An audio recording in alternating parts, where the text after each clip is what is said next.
Ja nyt olisi Korean herkkua tarjolla, eli kahdella omistajalla ollut Kia Cerato ajettu karvan alle 166 000, katsastettu eilen huomautuksetta, eli 21.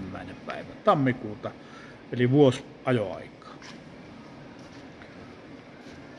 Auto on kaikin puolin asiallinen.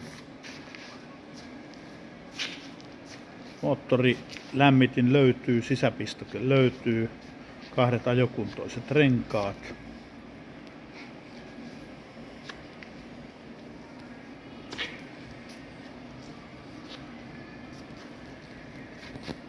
Tossa on jotain pientä jälkeä ja sitten on tapahtunut tämmönen peruutusasia.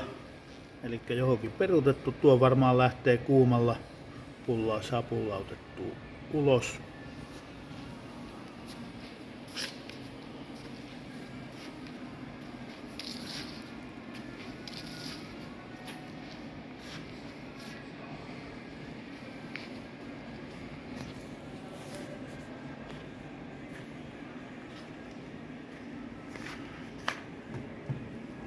Auto on sisältäkin erittäin siisti.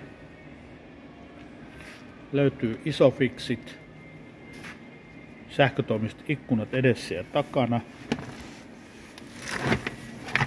Ilmastointi, jota ei ole meillä testattu, ei taata toimivuutta, mutta todennäköisesti toimii.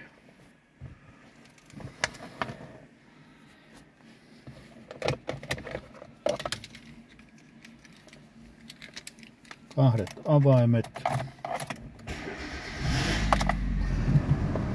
Startti aavistuksen rääkäsee.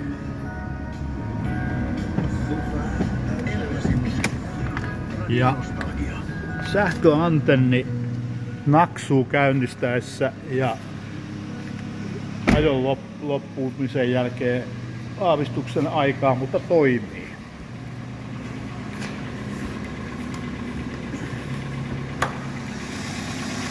Ja kone käy nätisti. Jakohihnavaihdetta tosiaan 2020. Eli 147 000 muistaakseni. Ei kun huutamaan.